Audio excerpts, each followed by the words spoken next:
All right. So let me officially welcome everyone. It's just lovely to see so many people and so much interest in Peter's work. That's just really exciting. And we're looking forward to an invigorating discussion. I want to say that this is sponsored, this interview with Peter, as the others have been, is sponsored by the Academy of Professional Dialogue. And we're using their website for this. Linda and I are members of the Academy of Professional Dialogue. We're members of the board of the U.S. Section of it. And also want to remind people that there's a virtual conference coming up that will be in October.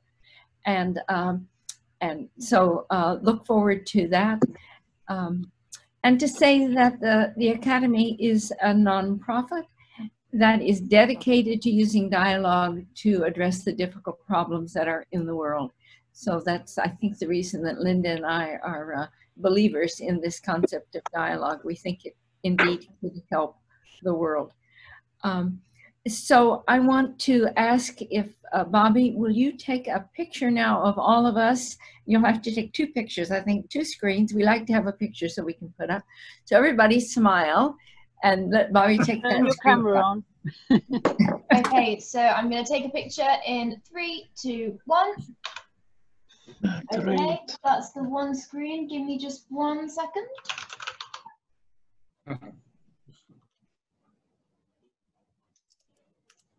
Okay, and then I'm going to go for screen number 2 now. So 3, 2, 1. All right. Thanks, everyone. We have done it. That's great. Thank you. So I will now ask you, after we've seen all these people, I will ask you to turn your video off and your mute off so that we can have a sort of a quiet while we're interviewing Peter and allow you to focus a little bit more. And of course, we'll come back later in the meeting and put you in small groups so you'll be able to talk with people, and we'll leave all the videos on at the end, the last 25 minutes where we do the Q&A. So that's our progress to introduce and interview Peter, then to move to breakout groups, and then to come back and do Q&A as well as comments with Peter. So with that, let me turn it over to Linda to introduce Peter. Great. Well, thank you, Nancy. It's a real pleasure to introduce Peter to you all. I first met Peter, or knew of Peter. Actually, I didn't meet you at all for many years, but I first knew of you way back in the 90s. I knew you were doing something with prisons, and it was always interesting to me what you were doing, because I had nothing to do with prison work, though Glenn and I were out there training using Boehm's methodologies. So it's interesting that at the time you met David Boehm, I think you wrote right in that paper on the ontology that you were working, doing scaffolding, running a scaffolding depot, and how different you and Boehm were at that time. So I thought that would be a good place to just maybe start, but I did want to let people know that while Peter has had an amazing background before he got into dialogue, I mean, doing all kinds of things entrepreneurially, running whole communities, etc. In 1984, he did meet David Boehm and worked with him until 1992. He began his prison work with dialogue in 1993. I'm sure we'll hear more about that. And then he worked with Bill Isaacs for some time in Dialogos, beginning in 1997 to 2002. And then he formed his current firm, his consulting firm, Dialogue Associates, I'm sorry, in 2003. And he is, as Nancy said, the co-founder of the Academy of Professional Dialogue, where many of us are members and in support of the work of professionalizing dialogue. So, Peter, tell us about your early experience meeting David Boehm, how that happened, and how you two, though you were so different, you came to be thinking partners for quite some time. Okay. How's sound? Can you hear me all right at this volume? Yep. Yep. You're great. Okay. You're comfortable if I speak like I am. Good. Well, that's good. Thank you for the introduction, and thank you for those of you who come to listen. I can see people I don't know, so I look forward to meeting everyone at some point. And I can see people I've known for a long time. And I actually met David Boehm in 1983. So I met him through inviting him to a conference. And at that time, I was 35. He was 66. So he was born within a few months of my father. So there was a generational difference. But we were more different than a generation. If I just give you a quick background, I was born in the UK, went to Africa, I left Europe when I was 2 and arrived in Africa when I was 3. So all my years up to 16 were in Africa, in Zimbabwe, formerly Rhodesia. And then schooling didn't have a child minding matter. You just went to school in the morning. So all the afternoons, evenings, and weekends, I spent a lot of it in the bush. I mention it because in the bush where I was, there were no fences and no gates.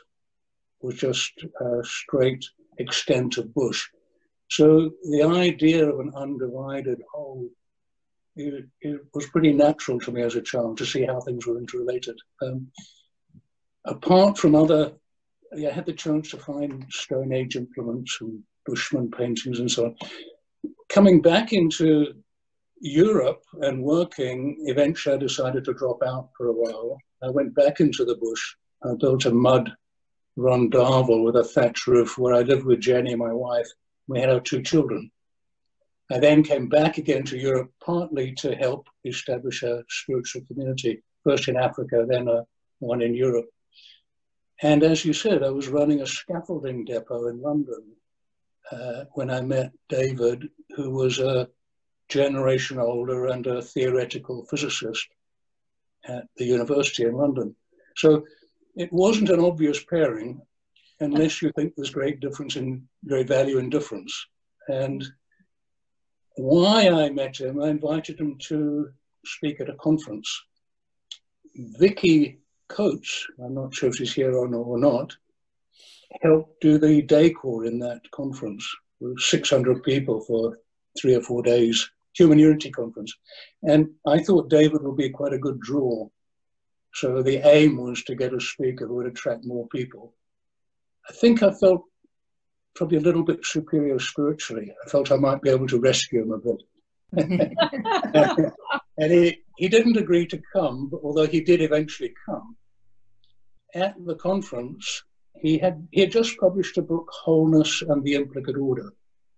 He was interested in wholeness, parts, and fragments. The theme of the conference was integrity, but he was taking integrity not to mean good ethical behavior, but integrity to mean how everything holds together. So he gave a wonderful description of the way a seed can turn into a tree, which rather than a mechanical version of it expanding, he described, I mentioned in that writing, how the environment, the earth, the moisture, the warmth moves through the seed to become, in this case, a tree. And it's the DNA in the seed that informs that process. So I found that quite a magical description of unfoldment, and then the tree eventually dying and being enfolded back into the environment. So I'd seen it and experienced it a lot, and I understood what he was trying to say. The big thing he was saying was that consciousness is the same, that consciousness unfolds and enfolds. And looking at it more closely, not only does consciousness unfold and enfold, that's its function. Why are we consciously aware? In order to enable things to be unfolded and enfolded in our experience. And if we don't do it well, we end up with a confused world around us. If we do it well, we end up with some clarity. So taking that idea now, later, we would say that working together with others in dialogue is to enable a coherent unfoldment process. But with David at the time, he was pointing out that the main experience is fragmentation in the world. And I drove him back to London after his 40-minute talk, and I was quite stunned by what he'd done. And so I invited him and said, would you be willing to come and have a weekend? I just need to know much more about what you're doing. I hadn't heard anything like it before. I invited 40 people. Jenny and myself were there, Don and Anna Factor, who were good friends. Don was Max Factor's son. He's quite a fine character. And David and Cheryl, his wife. And in that weekend, we came just to find out what he was doing and what he was thinking about. So I'm happy to keep talking. You're welcome to interrupt me and ask another question. Otherwise, I'm going to keep going. Well, let me ask a question, because I think it's quite in sequence with what you're saying. So you describe in the book having dialogues with Bohm in several different countries over several years. And so I'd like to know the learning curve about that. Like, from the beginning, did you have a process that you went through in dialogue, or did the process grow and change over time and you come to learn how to run dialogues, how to make dialogues work? Can you talk about your learning curve across that? Yeah, so the first gathering, which was near my home,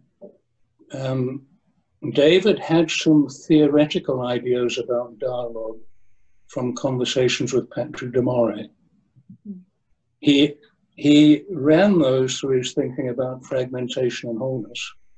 And he came to deliver some papers on that subject. So he was good at monologue. He was good at debate and defending it.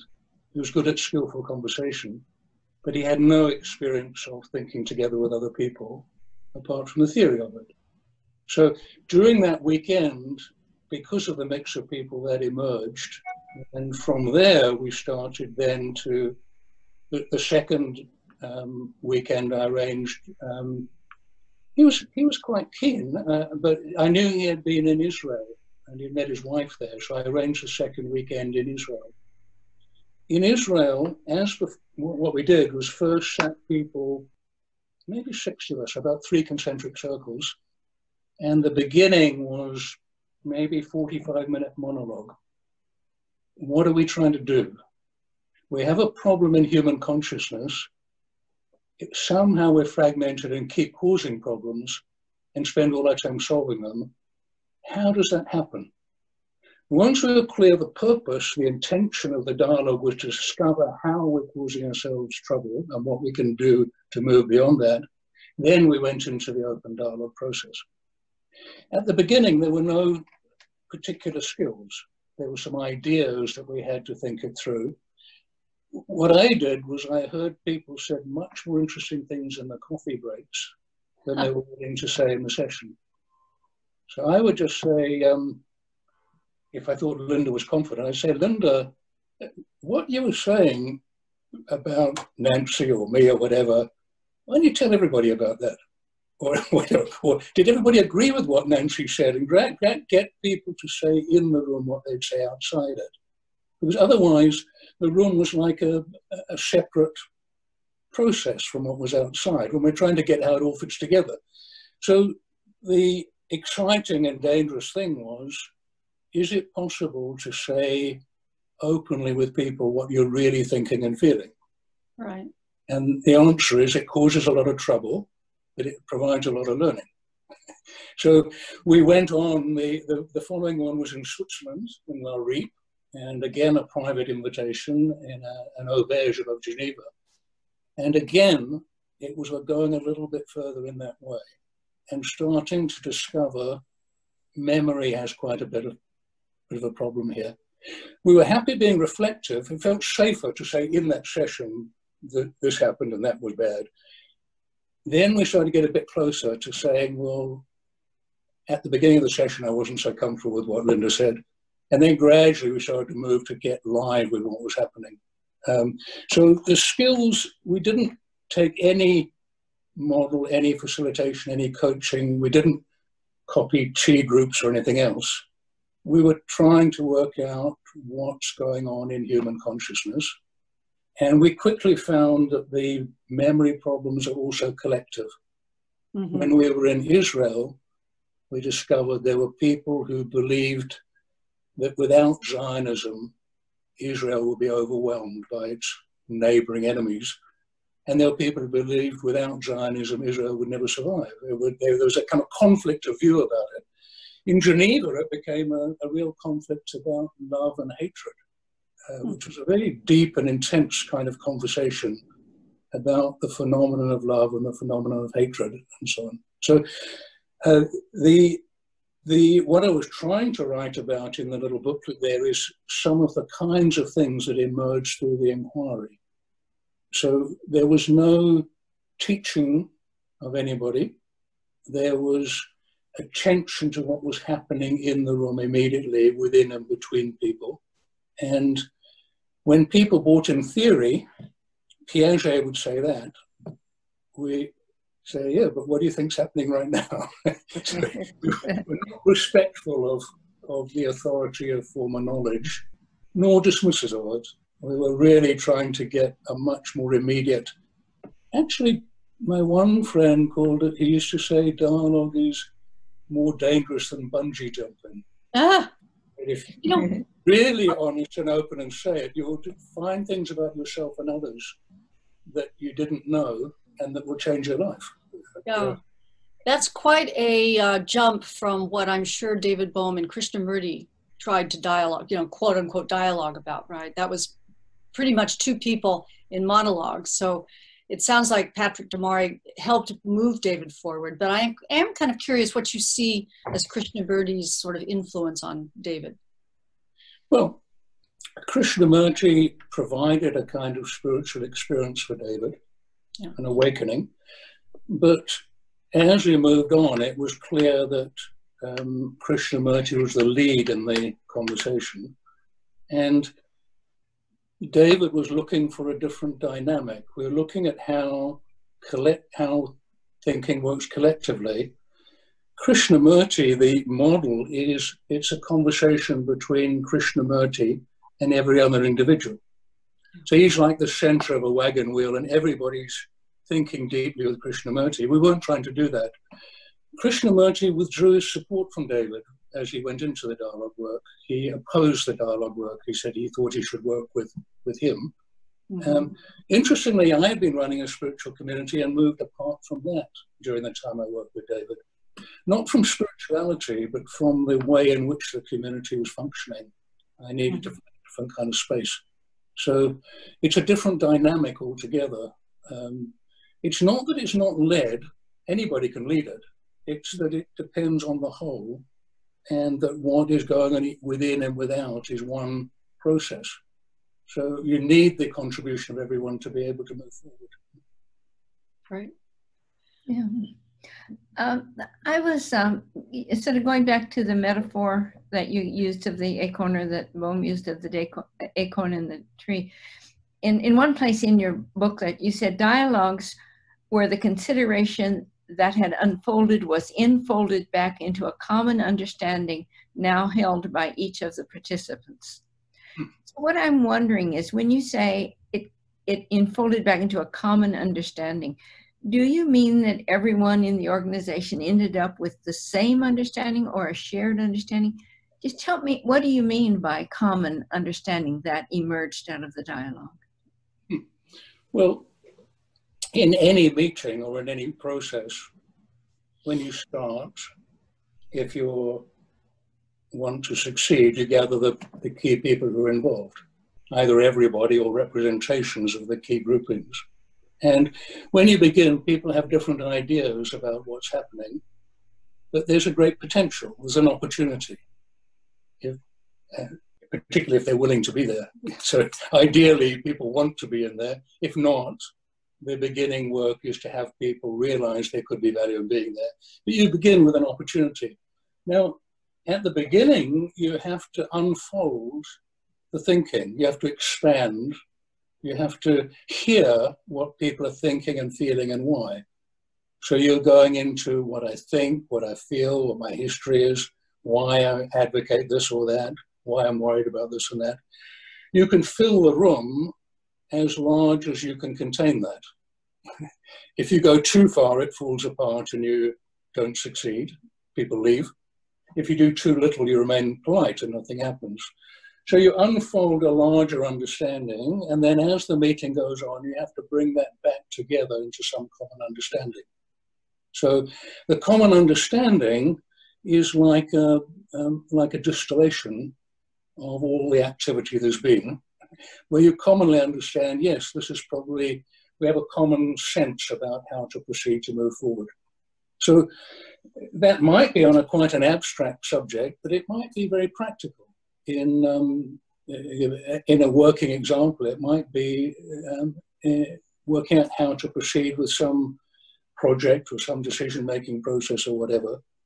If there's not a common understanding, there's a fragmented understanding. It's kind of how common and how fragmented is it is the question. Which common enough you can move forward. I don't know if I managed to answer your question, Nancy. So yeah, I think you're saying, and let me try saying it a little different way. I don't think you're saying everybody at the end thinks the same way, but there's enough agreement to move forward. Is that, would that be fair to say? Yes. If everybody thinks exactly the same way, then you haven't got understanding, because we're all very different people. Yes. So it's not singing from the same hymn sheet or something. It's having a common internal movement about what we're doing. Okay. The image we used originally was of hunter-gatherers. Hunter-gatherers talking together.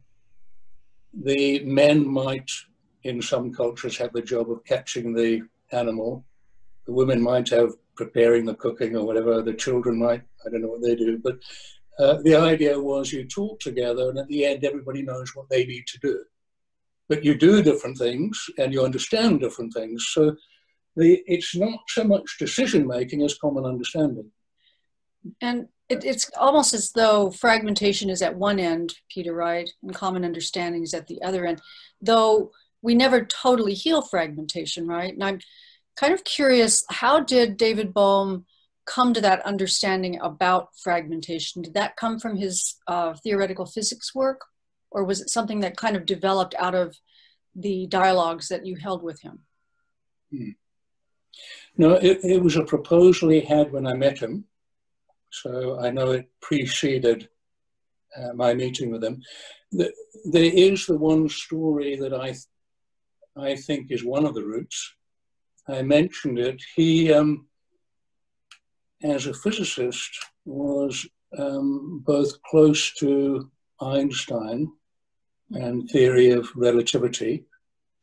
He also knew Bohr quite well, worked with him, and understood quantum mechanics well. Right. But the problem they had was they were not mathematically reconcilable. And eventually, the physicists agreed they couldn't be reconciled.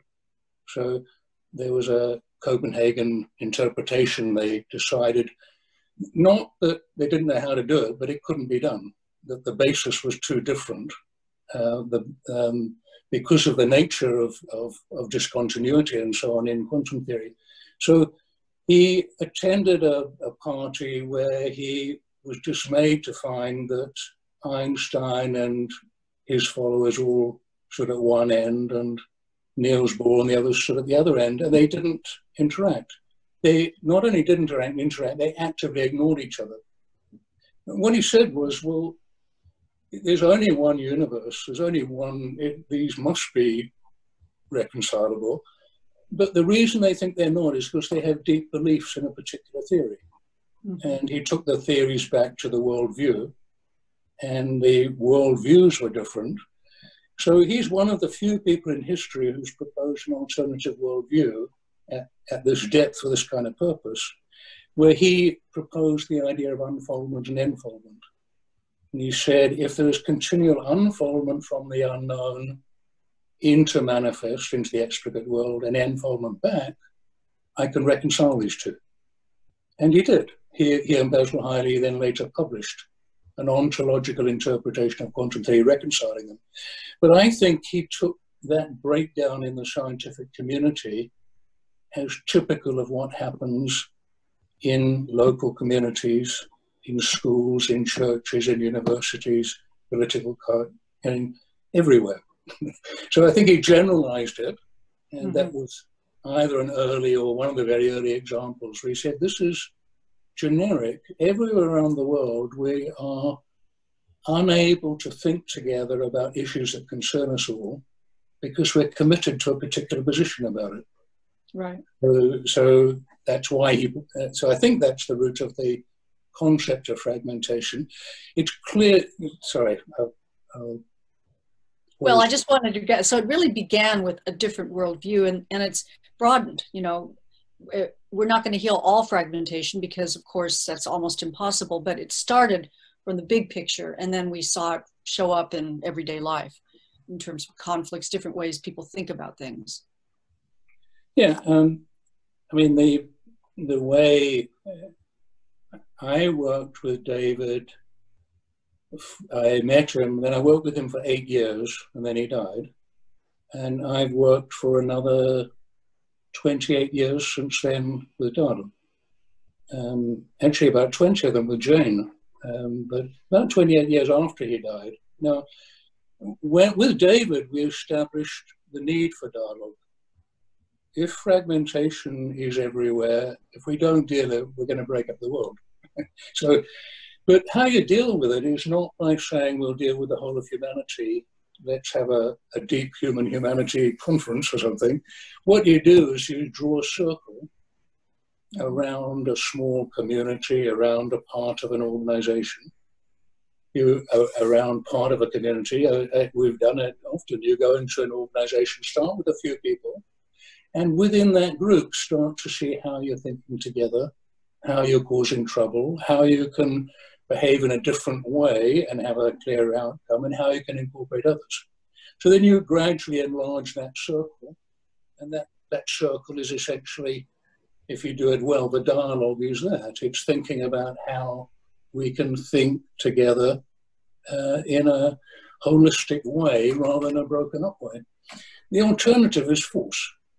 The alternative is you say, no, I'm in charge, you do what I say, I'll fire you, I'll squash you, I'll do something else. Either it's force or understanding, but you take it a piece at a time, I think. So the question is, how do you draw a circle, get a reasonable kind of integration in there, and that's the approach we've been taking to start to tackle the problem. We've gone quite a long way, I think. We're on 32 minutes. Does that mean I've run out of time? No. You actually have about 15 more minutes, so you're doing well. And what I want to follow up with what Linda said in terms of your efforts then to draw this circle.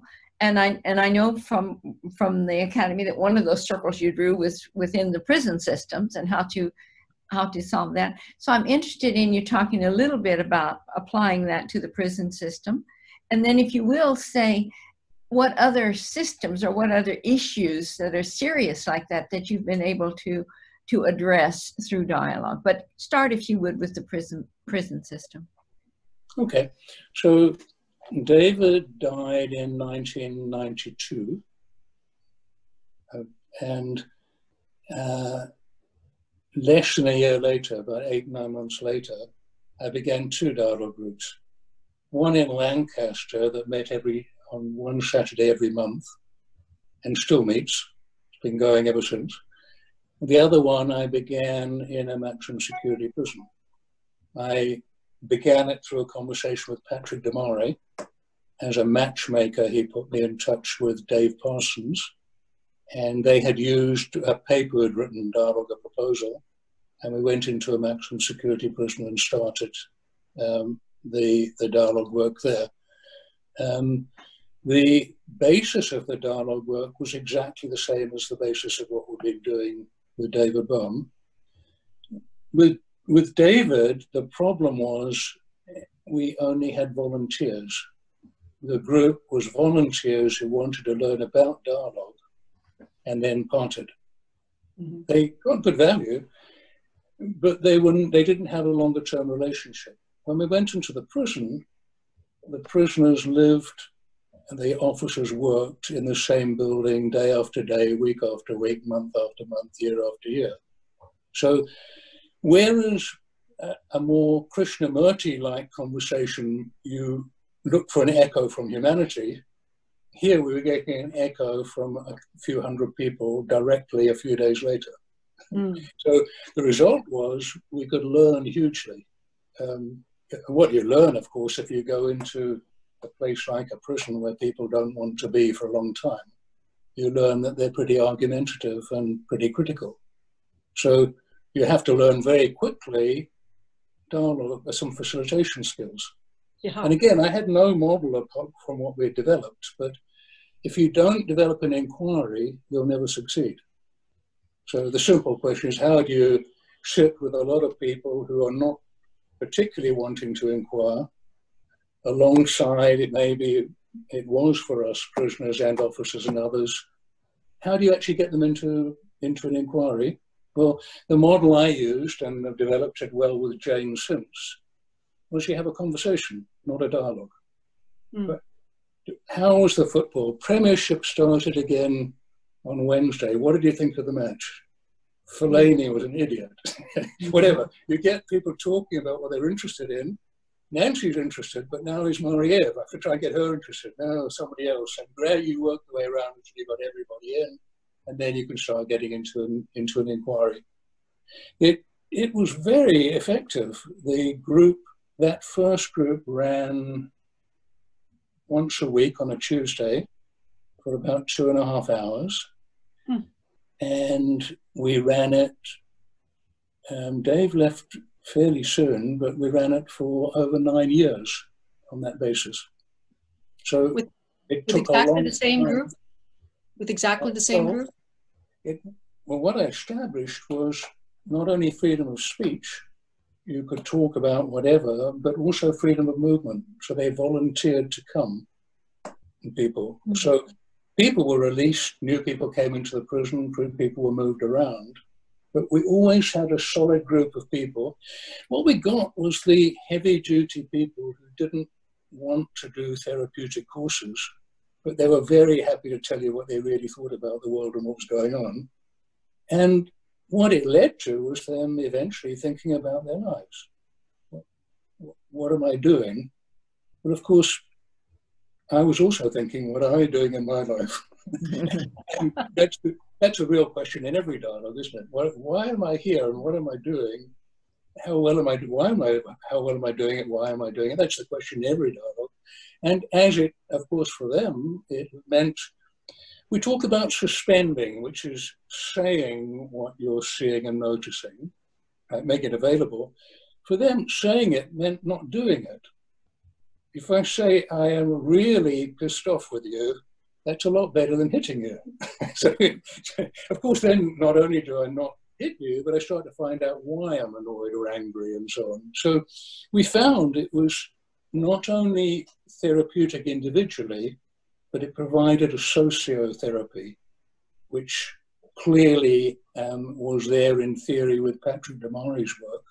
And as a result, we deliberately started to structure the mixture of prisoners and staff so that later we could then structure something that would draw a circle around a whole prison.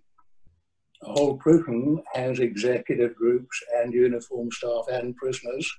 You can draw a series of circles that gets everybody into a common understanding, a common sense. And from single prisons, we went to grouping of prisons. We went there because we had high repeat offenders coming in and out of prison who didn't have support. So we put dialogues in the community and in the prison, and we had them come in and out, 3 prisons, 3 communities in one area. And then we had the good fortune to meet Harold Clark, who I am sure is on this call. I can't see because I've got a small screen, but with Harold, we stepped up a level into a statewide system. Nebraska in the US, we began just at the top. In fact, Harold will tell you, we began with him and his 3 deputies, and then went down to all his wardens and so on. And I found a few people make a large difference. Harold is one of them. We've tracked his career as he moved from state to state, and we've enlarged, developed together what we're doing until we've had a pretty good shot in Virginia at taking into one circle thousands of people, which is impressive. But other track was just commercial work. I began with a management union dispute in an oil refinery and chemicals plant. Actually, the largest industrial unit in the UK, and they were in difficulty. I was very lucky to be invited because I had no credentials, but well, I suppose probably a bit my credentials because Bill Isaac was working in the field and he knew about organizations, and he helped at the beginning of it with me. But there we created a council, a forum of 24 people representing the unions, all the executive, all the workers, to commonly understand the site.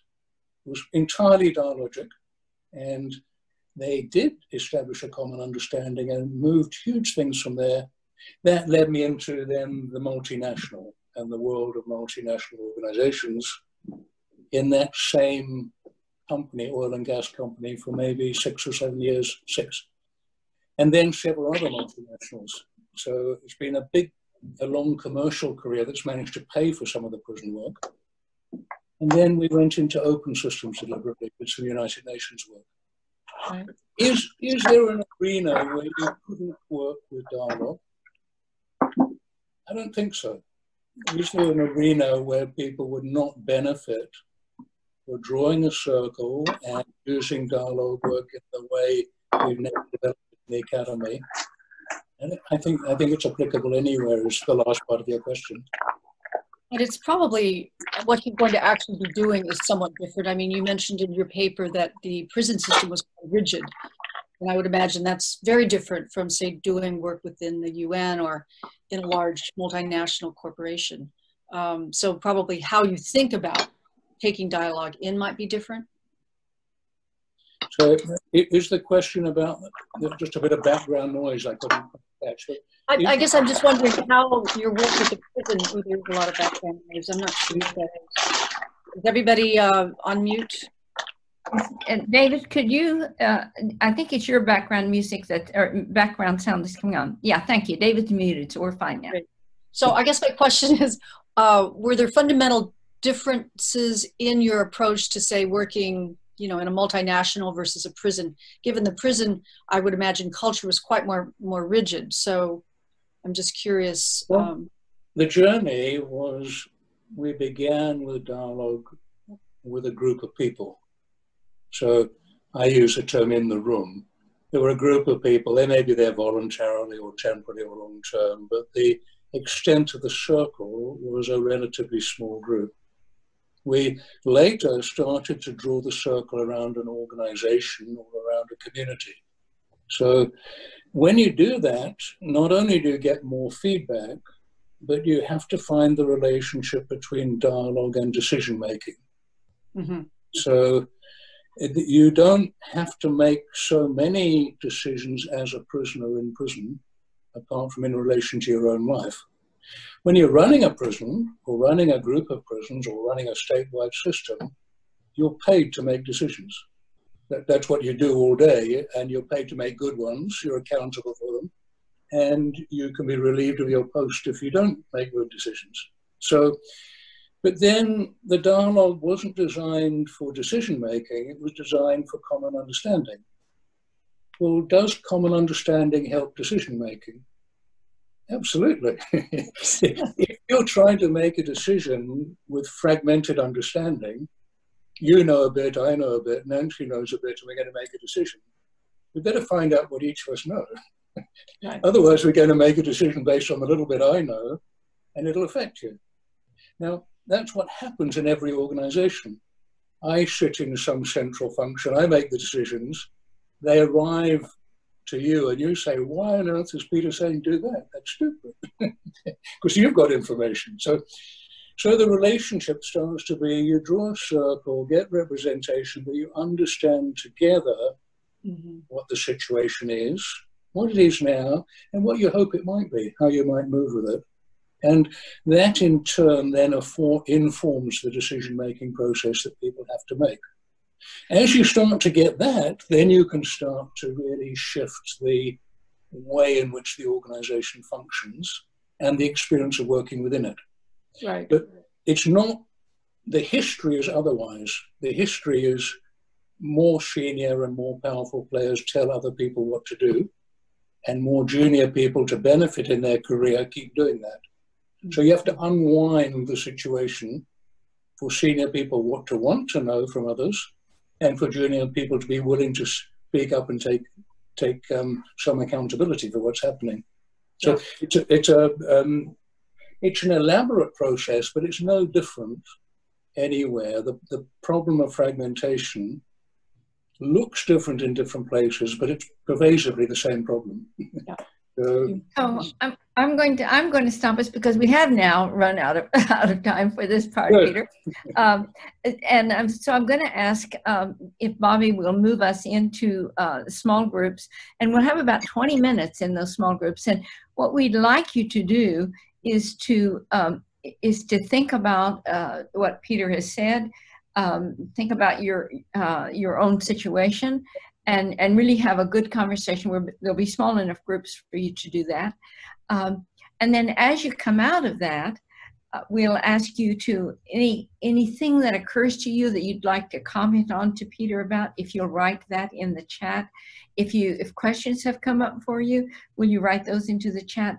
And then we'll have some time when people can say their own view and can also ask Peter questions.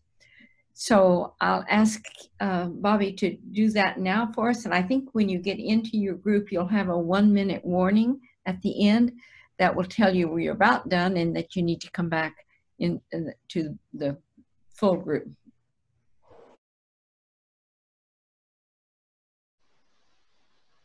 Did he have a question here?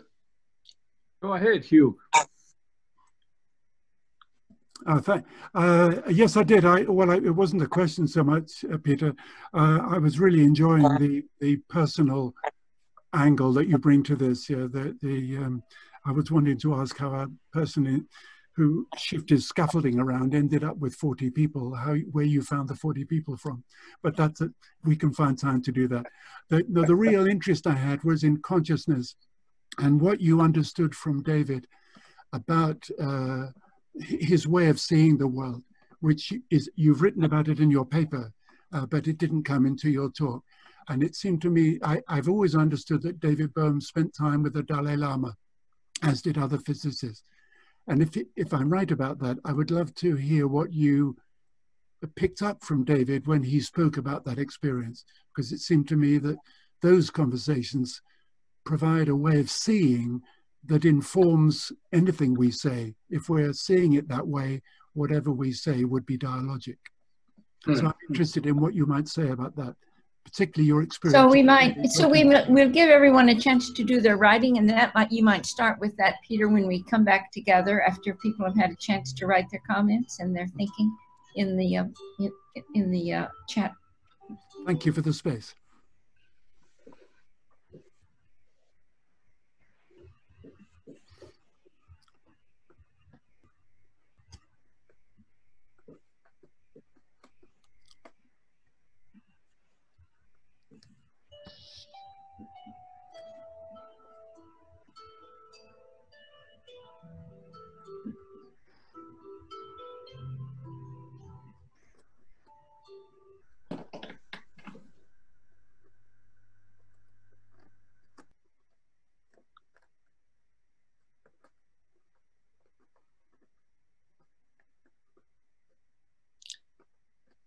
So we're right about there. Peter, if you want to go ahead and respond to Hugh, we've got a couple of questions we can take up after your response to Hugh. Yeah, okay. Well, perhaps I'll just say some things more personally about David and David Bohm, and see if that gives more insight.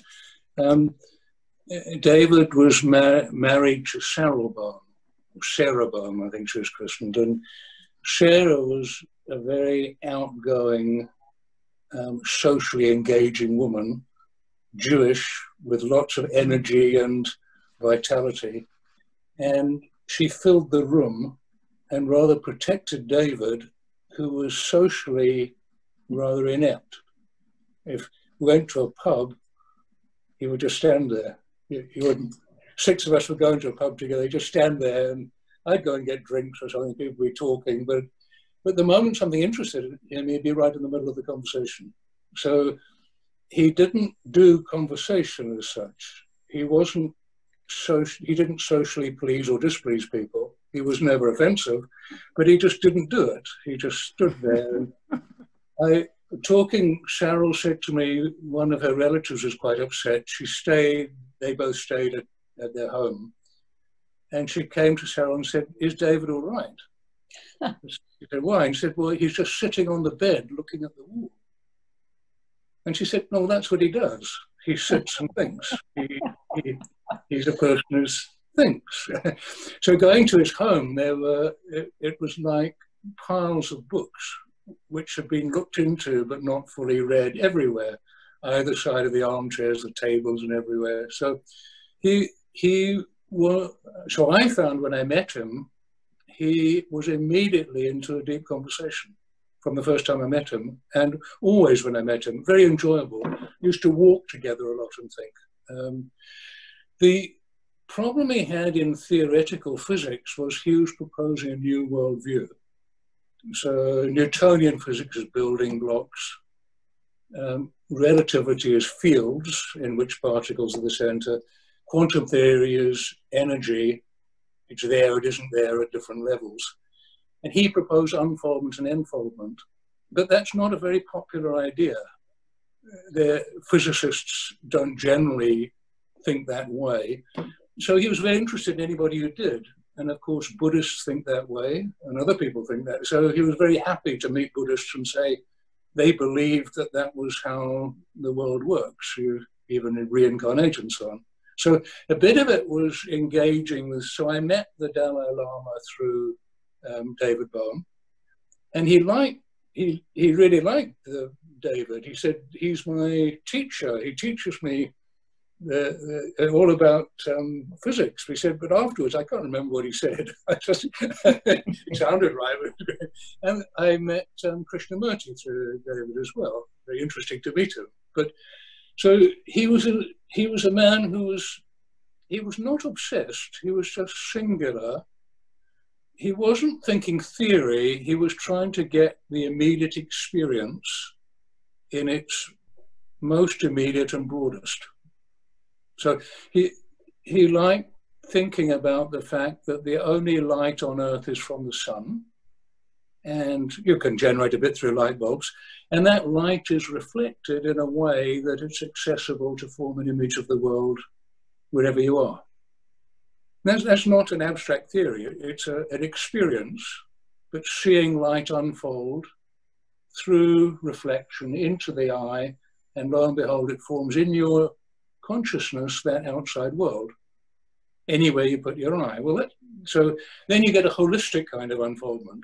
It's not a singular unfoldment, though everything is contained in every other part, as you can see if you track the unfoldment of light. So he was looking to see, in my view, and I enjoyed it with him, the microcosm and the macrocosm displayed continually in unfolding processes. And that's how we ended up with those kind of conversations, I believe. Beautiful. So I was with John Lewis. I'll just introduce him. He has a question about storytelling. John, do you want to ask that question? Yeah. Okay, sure. Yeah, I think that there is, at least I find, some overlap between dialogue and storytelling. And that's an area that I work in. My book is called Story Thinking. But I was interested in, your description of how you find stories working into the importance of them working into dialogue. Yeah. And so I'm interested in story thinking. I can see it behind you displayed because I pinned your screen. So I'll have to have a look and learn more. Right. And in some way, a story is a kind of enfolded version of how we've been together, isn't it? the story of my life is a kind of enfolded version of what I've done, and what we've done together becomes a story. So I found story as a way of dealing with fragmentation. If everybody has a different story about what's happening, it's quite difficult to work together well. If I think climate change is not a problem and you think it is, we don't have a common story about the planet or about how it's working, and clearly we make our decisions differently, and that fragmentation has real consequences. So the big thing about story is, do we find a common way of thinking about it? And of course, by and large, we don't. By and large, it's fragmented. By and large, our memories are based on different experiences. So I think storytelling and narrative is extremely important. It's going to be fundamental to sociotherapy eventually, I'm sure. Thank you. And Sebastian, can you raise your question that you wrote about? Yeah, okay. I will be glad to. I wonder how we can tackle the problem of different people bringing their own personal interests into a dialogue, because pretty much everyone comes from a different background and has different interests, and not every dialogue is necessarily driven by just logic. So how do we get to the point where people are more interested in having a democratic type of dialogue instead of a dialogue they want to win? Well, I guess that's one of the big questions, isn't it? If it's voluntary groupings, it's slightly different from if you have an organization or a community that is ongoing, right? But the view I take is that people won't participate in dialogue unless they are getting some benefit. So they might not have to win, but they have to get some benefit from being involved. So the question in how to draw people together is to say, well, what will be the benefit for each of the people involved? If you have a management union conflict, why would it be of benefit for the union to talk? If you find that, of course, they want to talk because they'll get a benefit. If there's a benefit for management, why would they want to talk? So this is more of a convening question. How do you get people receiving benefit for participating? Once you're participating and started to inquire into the contribution, the way in which everybody's participating, then you start to see you can't win on your own. It's only possible to win together. I can get richer, you get poorer. I can get but the participation shows that the movement of each affects everybody else. So I think except people want to win and want to get benefit, to get them into the dialogue, then you have to create the inquiry about what are the dynamics that are working to realize how we can all benefit. Without that, I think you're going to end up with debate and with basically a breakdown. So Stephanie, oh, I'm sorry. It helps you, but that's the approach I take. Sorry. Thanks, Peter. Stephanie Nesselrode, I think you're asking a very pertinent question given what's going on in the world today. Would you be willing to ask Peter your question around Right. Our group, I had made 2 new friends that were involved in the prison system in Virginia, and this really arose out of that conversation in terms of evil, and those who have no interest in conversation.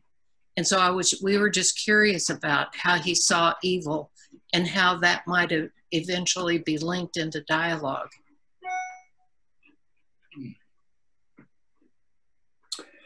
Well,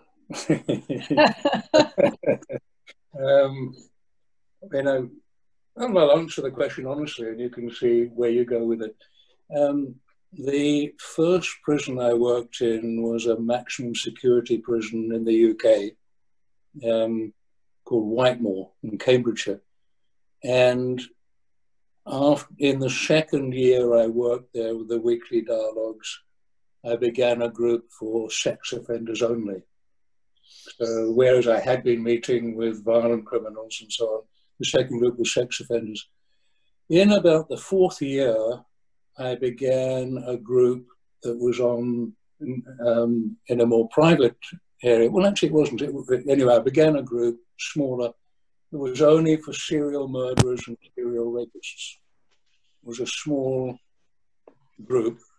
I'd been meeting with them weekly for about 10 or 12 weeks when one of the men said to me, "You're trying to work out if we're evil, aren't you?"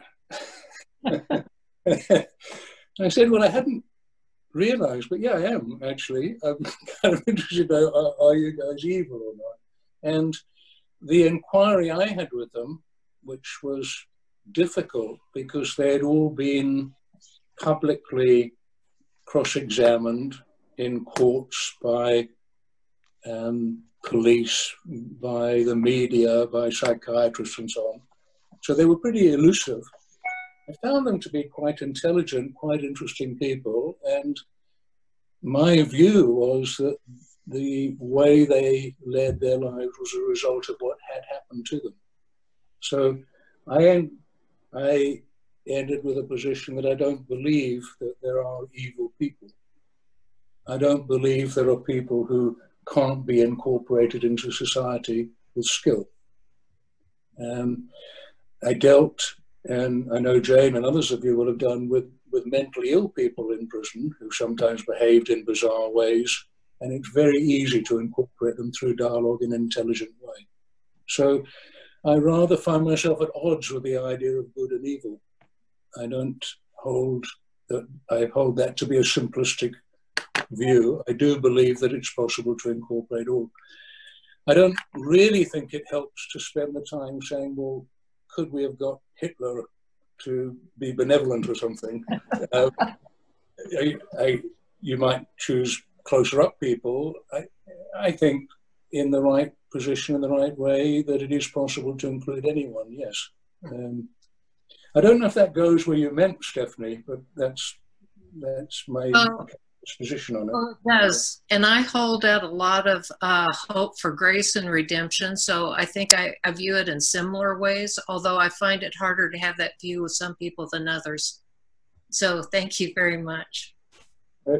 Yeah, I think, and I don't think you can condone and support people's behavior and get there. I think it's necessary to be outraged and condemning of behavior. But that's why we hold people in prison, isn't it? We hold people in prison for that. They should be in prison and not be trusted. But can they be included and incorporated? I believe that is possible, in my experience, yes. That's hopeful. Thank you. What did Bonnie say? Peter, this answer on evil sounds like you have another book. I don't have any book, Bonnie. Yes. Let me turn to Elka, who had a question about bodily experiences and bringing that into dialogue. Yes, I was just interested, Peter, in when you worked with David in the beginning times, how much emphasis there was on bodily experience and emotion in the dialogue. Was it also encouraged, or was it more about the thinking and the words, or was there also emotional expression and bodily sensations that were brought into the dialogue? I'm just curious about those times when it started and how you experienced that. Mm-hmm. Well, there's a bit about physicality and a bit about body and emotions. The challenge, just so you know, one of the challenges we had was that David was a very good speaker, and people wanted to hear him and write down what he said and remember it and publish it and so on. So one of the things I had to do after he had done monologues and been center stage was put him in the back row. Because there were some people who wouldn't talk while David was there. So we had to change the dynamic and move him. But as far as the emotions were concerned, some of the dialogues were extremely emotional.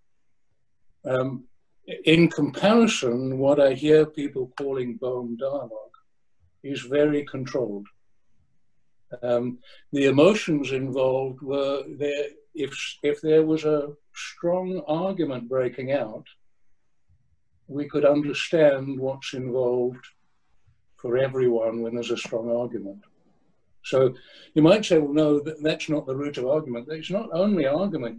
If there's a strong argument, do you get under the parapet, out of the way? Do you intervene? Do you try and save people? What do you do? It's a rich source of learning. So we didn't use a handbrake at all. We let it go. And at times it was really quite, well, there was a dialogue in Sweden I was in with David. We had about 50 people in the room, and it got to such a level, an elderly woman left the room, went to another room and got a piano, and on her own pushed the piano into our room and started playing it to try and soothe people down. So we were in a pretty radical inquiry about fragmentation in all ways. It would not be wise now, from what we've learned, to have a radical inquiry like that in an organization that's trying to do something, clearly. So I'm not advocating that we should be doing what we were doing then, but it was a very deep learning, and there was a lot of conversation about emotion, about physical feeling. David had a paper he introduced in the first dialogue about the journey from soma thinking to the somatic, the physical, from the physical emotion to mental, how they're all related. You'll find that. I can put you to. So it was a big subject, but there were no techniques. There was no, should we chant or should we put our feet on the floor and breathe deeply? There was no attempt to have something be some way. The question was, how is it and why is it working out the way it is right now was the question. Yeah? So. Thank you. Sounds great. Thank you. Lauren Barthold, why don't you ask your question about moving from chatting about sports to inquiry? Yeah, Peter, thanks. You were talking about how I think one of your first prison encounters that you people didn't really want to be there, so you just had a conversation with them, chatting. So I'd like to hear more about how you moved them to a deeper inquiry. And as a related question, how did you frame the dialogue? I mean, how did you get them to be? I mean, was this a required course, or just, you know, yeah. So how might one frame a sort of general chat that you're going to move to dialogue if you want to get people there? Frame it, do you mean to get them in the room, or frame it? Right, yes, yeah. What are you saying to people? You know, are you saying we're going to come have a dialogue and then force people to do it? Or are you saying let's just come and talk with one another and then you sort of move it deeper? Does that make sense? Yeah, so it all depends on the environment. Like what are the conditions where you're looking to establish your dialogue? So a bit like the earlier answer, why would be a benefit to someone? In the first prison dialogue, it was a new prison with serious offenders, and the prison had not settled down. So there was a lot of violence. There were a number of prisoners murdered. There was some staff murdered. There was a hostage taking. There was fires in the prison. So this was a dangerous environment. So we created a poster. My friend actually did it. One of the prisoners drew it. It had a monster standing over, in an extremely aggressive way, a smaller person.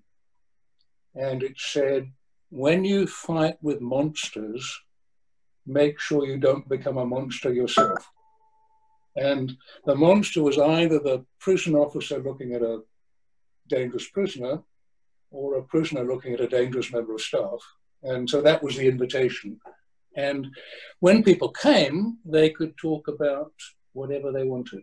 The way we framed it was, there is no constraint on what we talk But if you start to criticize, condemn, put down somebody who's not in the room, we can't do that. You have to invite them to come in the room. So we controlled the impact on the rest of the prison. But by talking about people's experience, it was quite cathartic. Out came the aggression and so on, and then the chance to listen and hear what other people felt about it and how it went and so on, to get it into an inquiry. So the inquiry, if you start with conversation and get everybody involved, it's really, well, you know, had this been a dialogue right now, I'd be saying, well, Lauren, actually, why did you ask that question, Lauren? Why did you ask the question, Lauren? Mm-hmm. Is that a real question? Yeah, it's both an example and a real question. There's a real question, why did you ask?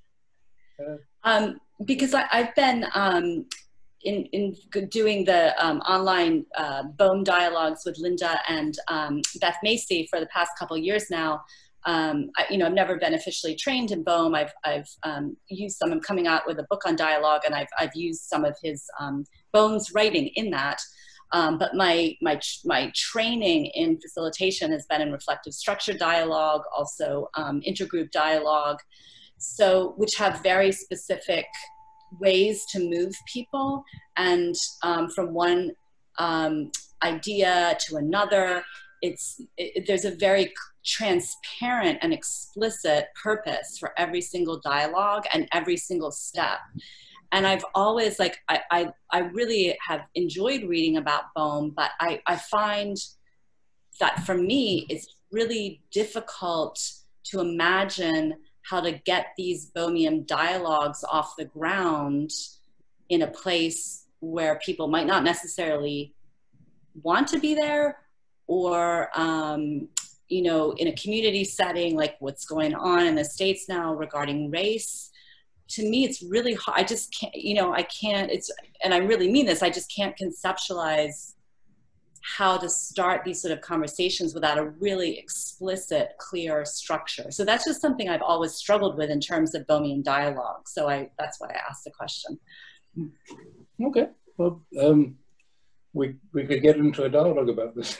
But one brief response, maybe, is to say the value of what I think Beth and Linda are doing with the BOEM dialogue work is it can lead you from reflection, because I went to one of the sessions recently, I was reflecting on what happened and why and what it meant to me. It can lead you from there into something that is more suspension-like, where during the dialogue you're saying, well, actually, I'm feeling a bit uncomfortable. When I was in, one woman said, well, I'm not white. It's just as a kind of, you're probably there, I don't know. So, and then into the key thing David introduced was proprioception. And proprioception is thinking live about what's happening, including noting your own memories, your own past thinking, which comes in very quickly. So it's not either so slow you just think or so fast you just react. It's in the moment, in the place where you're aware of what's happening and noticing some fast things happening. The slowdown is not the speed. It's more like playing sport. You can slow down where you can see it all happening, but you don't need to slow it down in words and so on. That's the big value. But my challenge on it is it's in that form not that applicable in organizational life. If it were, it would have taken off. We would have BOEM dialogue around the world. If Krishnamurti's ideas had taken off, we would have had liberation all around as well. So the question is, what's going to work? Now, I'll tell you a short story and then I'll stop. I was in Sweden with David BOEM, and the event was organized by, I can't think of his name. He ran a Swedish herbal business. I'll think of his name. Anyway, before the dialogue, we had a little, he was a mathematician, and we had a little mathematics session. And Václav Havel's brother was there as well. He was a mathematician. David, Basil Hiley was there. And they showed us how to create a new form of mathematics. They did it live. They played on the flip chart with different symbols. And they showed, well, if you attribute this value and that, and you do this and that, you get that. Well, that doesn't help very much, but if you did this, and they played around until they found some difference that made a difference. And then they started to show how you build up mathematics. And they said it's the most engaging process, mainly failure, but some really good stuff happens. And off you go. Said when you have a mathematical theory, you tell people you do this, then you do that, and if you don't forget to do this, you'll get that result. And he said the creativity's gone, the exploration's gone, you're applying a set of defined skills to get the answer. And that stayed with me a long time because the dialogue is dead if you're defining it and trying to use skills that you already think you have or need to be used to get there. That's okay to get you into the space, but dialogue is not a set of rules or a set of skills. It's whatever's needed to get us engaged to understand each other. And that is only available in the moment. Now, it may be helped that I know respect and listening they will help. But to apply them is not going to get us there. It's a more human collective interaction than that, I believe. So I support doing the bone dialogue work to get the awareness to bring into some process which can be used in the world more widely, if you understand. So it's an important contribution to that process. That was not a short answer. Thank you. Nancy. I want just to have a conversation with Linda for a moment here now. We're at the time where we normally, if there were about 20 of us, we would have everyone have a chance to say something and check out. Since we are still at 45, Linda, I think we have two choices. We can either ask people to write their checkout in the chat, or we can ask people, just a few people who would like to check out. Do you have a thought, Linda, on which way for us to move now? Yeah, I would rather just have anybody who wants to, just popcorn style, give us any ahas from the session they have, any major reflections you've had, and just raise your hand. We'll try to monitor. In fact, Nancy, if you could kind of look at the second screen, I'll look at the first. And we'll try all right, I'll look at the second one. Thank you. That's a good idea. Okay. And so you mean physically raise your hand, right? Yeah, physically raise your hand. I mean, if you know how to do it with a little participant hand, that would be fine too. But we'll be looking for your hand. Just anything you'd like to share with the whole group about anything that has really hit you that's popped out in this session. So to do that, you'll have to turn your cameras back on or I won't be able to see your hand. Yeah, turn your cameras back on. And if I call on you, make sure you unmute, or if Nancy calls on you. So what reflections? Peter Hill?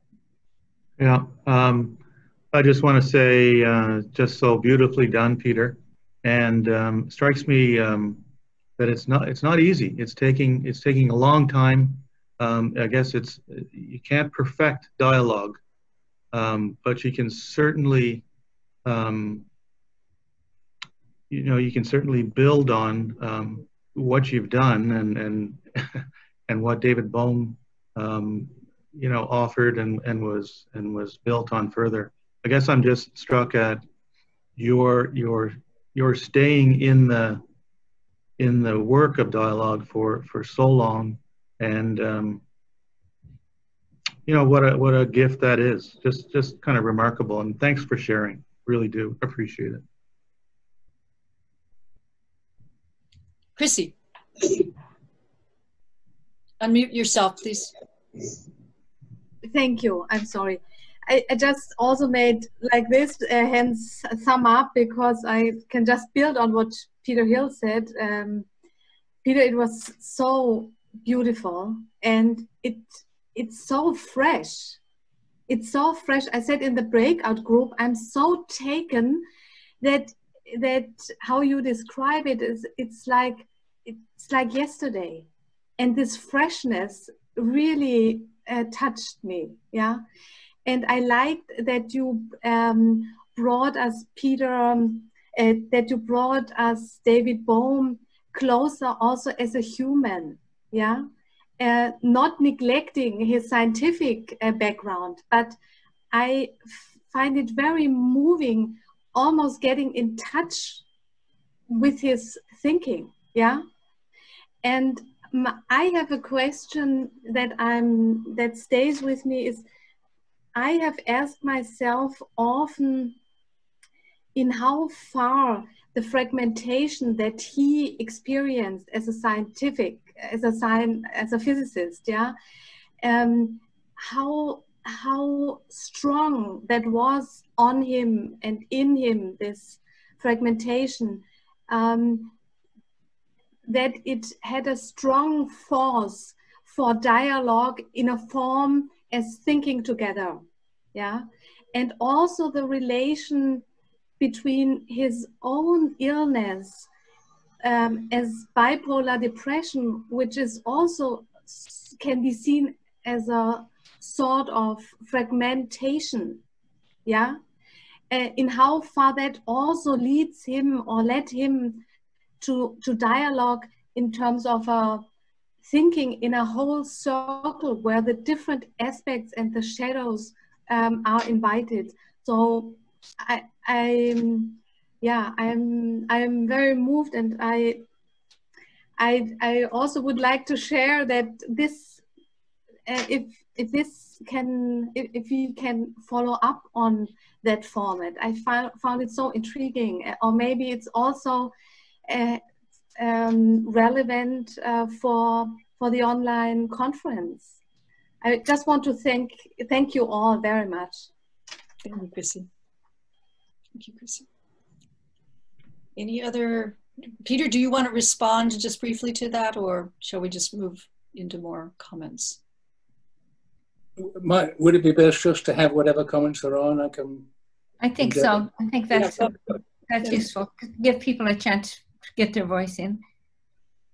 Barbara, and you need to unmute. Right.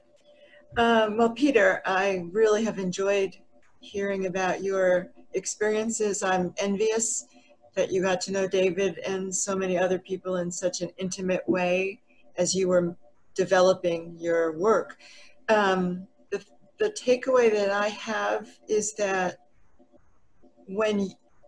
from you is, I think you have so much confidence now. I don't know what you were like at the beginning, but so much confidence in you can handle a dialogue, whatever comes up in the dialogue, you have so much to draw upon.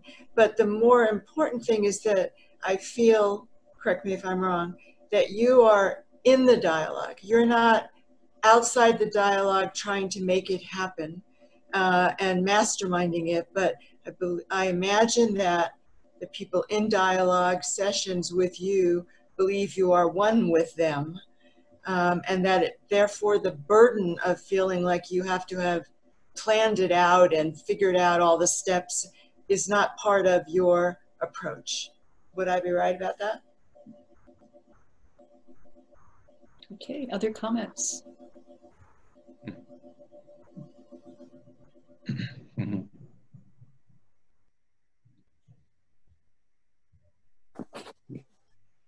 There are still quite a lot of people who raised her hand. I thought I saw Mary-Eve had raised her hand. Mary-Eve, did you want to? Yes, yes. Oh, good catch. I cannot start my camera. Somehow it refuses to go on. So I just want to thank you, Peter, for this account. It's amazing how much humanity it brings to see what your relationship with Bohm and how you started right from the beginning in a maximum security prison. I have been there for my work for a number of years in maximum security, and I admire the way that you did that. One thing that I like in what you said in particular is this progression you hinted at, from the capacity to reflect, to the capacity to suspend, to the capacity to become proprioceptive. I like that very much as a thread for for us who are practitioners of dialogue, and also when I teach dialogue, I appreciated that very much. So I thank you very much. Good.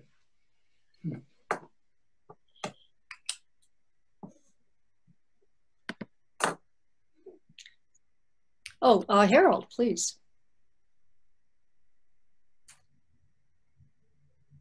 Peter, I just want to say thank you for taking the time this afternoon to share your story with us in the ontology of Bomb. It goes back to the 1990s when I first met you at the College of Dialogue in York Harbor, Maine, with Bill Isaacs and Dr. Jones and others. And I think I made the right choice when I decided to work with you in the prison system in Nebraska and Washington State, Massachusetts, and now Virginia. And I thought I knew you, but after listening to you today, I have a much greater appreciation of where you come from and who you are. And I am again reminded that you continue to evolve. And I think that's so important. Your dialogue and yourself continue to evolve. You're always thinking and coming up with new ways to address challenges using dialogic approaches. And so I just want to thank you for that and for being a part of your journey, at least for a short period of it with you. Thank you. Good.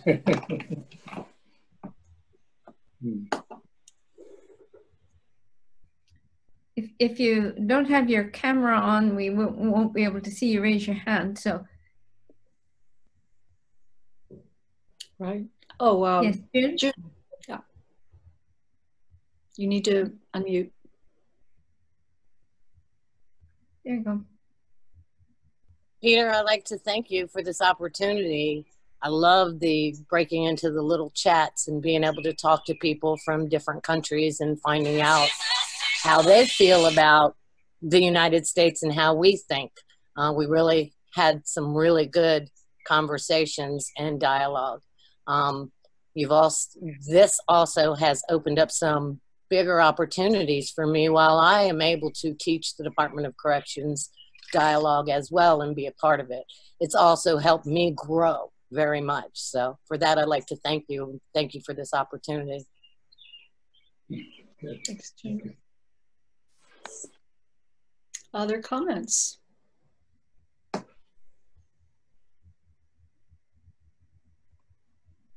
Can I come in? Yes, of course, yeah, Jane. thank you. Thank you, Peter. Good to hear. I know a lot of the story and have been with you on 20 years of the journey, but there's the audience, the others participating by listening and adding comments and questions just enriches it. So thank you everybody for the way that you've participated. I'm also desperate to say hello to Laura from Virginia, Laura Brown, who I can see, and I noticed her saying they're now having dialogues in Virginia with some of the families of your offenders as well. So that didn't pass me by. And I'm pleased to see that, because I think part of the spirit of dialogue work, as some of you have taken from Peter, is generating your own continual development and growth of the work and growth of the impact of the work. So I'm really, in Virginia, I think that you're doing just that as well. You're on your own journey, Harold, and you're now bringing your whole department, and that work is now developing and in its own way. So there's just that spirit of growth that I think is just really important. I'd also like to put a little, I don't know if it's as crude as an advert, but perhaps it is, for the Academy, because, you know, that is a way in which together we can all keep learning and growing and developing the field and developing our personal work. And as Chrissy, I think you mentioned, the online conference coming up in October is a great opportunity to connect together more broadly. So I can see Bobby's putting things in the chat room for that. So it's been really rich. Linda and Nancy, you put your neck out a few months ago starting doing this, and I think it's really good. This has been a great session. The others have too, but I think it's been good to hear Peter's story and the connection back to the roots of Bone more fully. So yes, it's been a real honor to have Peter here today. And in fact, Nancy, do you want to talk about our session next month? Yes, I will for a minute, and then we'll turn to Thomas, who I saw. Nancy, could I say something briefly as well before you finish? Please do. Yeah, could I do it now, just briefly? Yeah. Yeah, okay. I just want to say thank you, June. I was trying to remember what you look like, so nice to see you this evening. Thank you, Peter, Chrissy, Barbara, Marie-Eve. In particular, thank you, Harold.